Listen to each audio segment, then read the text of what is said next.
आज मैं एक कहानी सुनाने जा रहा हूँ। प्यार में जीने वाले दो प्रेमियों की कहानी। रचना एक का एडमिशन दिल्ली के एक गांव में हुआ था। रचना बहुत खुश थी। रचना के पापा कानपुर के देहात के एक स्कूल में टीचर थे। बेटी को इतनी बड़े शहर में भेजने से घबरा रहे थे। तो रचना ने कहा, पापा आप चिंता न करें, मैं सब संभाल लूँगी। और ऐसा मौका बार बार नहीं मिलता। अपने पापा की किसी तरह समझा बुझाकर रचना दिल्ली के लिए रवाना हुई।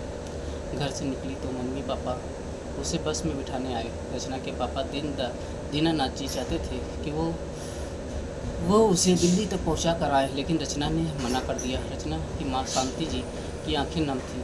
तीनों बस स्टैंड पर खड़े थे। कुछ देर में बस आ गई। रचना अपना सारा सामान बस में चढ़ाने लगी।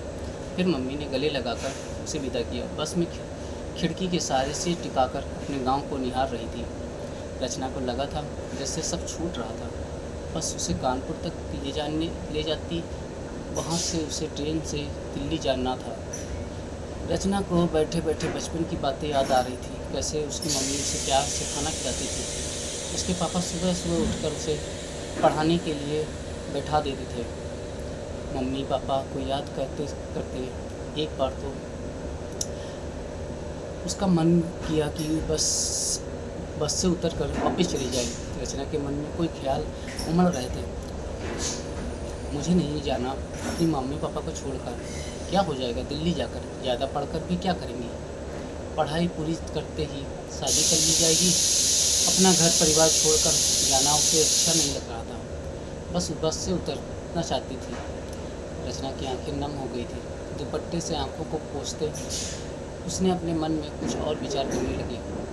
ऐसा भी तो क्या हो सकता है, दिल्ली में पढ़ाई के बाद अच्छी नौकरी मिल जाएगी। एक मकान लेकर मम्मी पापा को यहीं बुला लूँगी। बस सालों की तो बात है।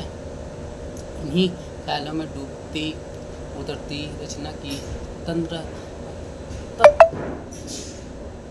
तब टूटी जब कंडक्टर ने आवाज़ लगाई, कानपुर स्टेशन आने वाला है, सभी सवारियाँ अपना सामान लेकर गेट पर आ जाएं। इसके बाद बस सीधे स्टैंड पर रुकेगी।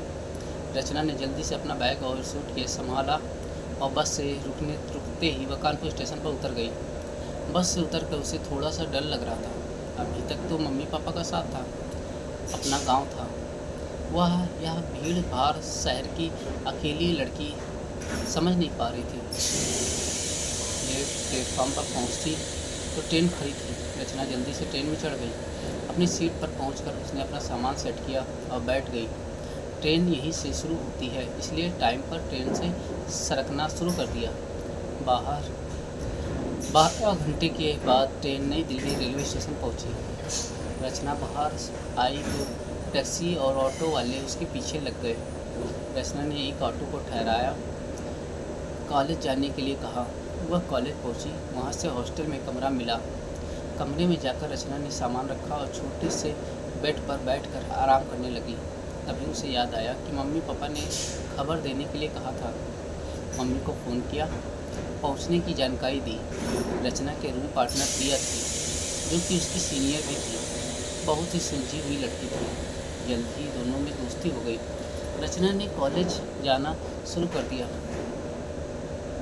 कॉलेज में उसने देखा कि वहाँ स्टूडेंट पढ़ने कम और मौज मस्ती करने ज़्यादा आते थे। रचना अपने खाली समय में लाइब्रेरी में बैठकर पढ़ती रहती थी। एक दिन वह पढ़ रही थी, तभी प्रिया को अपनी ओर आते देख वो मुस्कुराने लगी। अरे प्रिया, तुम और लाइब्रेरी में? तुम तो यहाँ कभी आती नहीं। प्रिया ने फटाफट रचना की किताब बंद कर दी। आज सब घूमने जा रहे हैं, तू भी चल। रचना ने पीछा छुड़ाते हुए कहा, प्रिया मुझे ये सब पसंद नहीं है, अभी बहुत पढ़ाई करनी है, तुम सब जाओ। लेकिन प्रिया नहीं मानी। उसने ज़बरदस्ती अपने साथ ले गई। पूरा ग्रुप दिल्ली से कुछ दूर एक हिल स्टेशन पर पहुंच गया था। सभी अपने पार्टनर के साथ घूम रहे थे। रचना एक पेड़ के नीचे बैठकर आसपास के नज़ारों को देख रही थी। तभी उसी के क्लास में पढ़ने वाला सचिन उसके पास आया। अरे रचना, तुम यहाँ अकेली बैठी हो, प्रिया कहाँ है?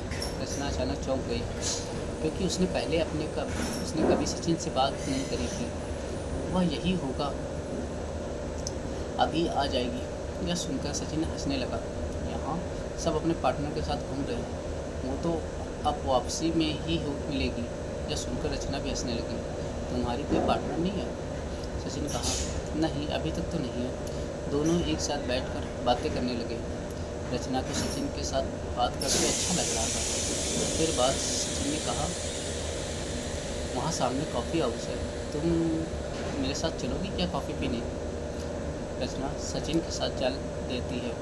कॉफ़ी पीते पीते सचिन अपने बारे में रचना को बताता है कि वह एक बहुत बड़े बिजनेसमैन का बेटा है और पढ़ाई पूरी करने के बाद वह अपने पापा का बिजनेस संभाल लेगा। सचिन और रचना दोनों में दोस्ती हो गई। दोनों एक साथ कॉलेज आते हैं, एक साथ लंच करते हैं, एक साथ वापस जाते हैं। रचना का मन धीरे धीरे पढ़ाई में ऊब गया था। उसे सचिन के साथ रहना अच्छा लग रहा था। एक दिन प्रिया ने रचना को समझाया, रचना तू जिस काम के लिए आई है उस पर ध्यान दे, पढ़ाई बहुत ज़रूरी है। मुझे लगता है तू सचिन से प्यार करने लगी है, लेकिन बहुत सोच समझ कर कदम उठाना।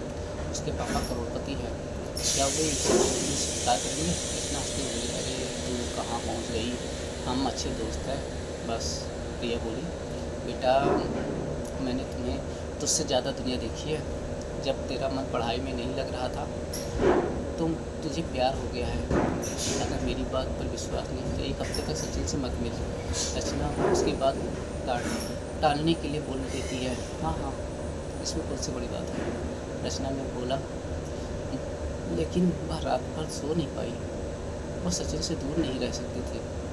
बहुत सुबह होते ही वह प्रिया से बोली, हाँ तो ठीक कह रही थी, मुझे लगता है सचिन से प्यार हो गया है, लेकिन अब क्या करूँ? प्रिया बोली, बस कुछ इंतज़ार और देख, उसे तुझसे प्यार हुआ क्या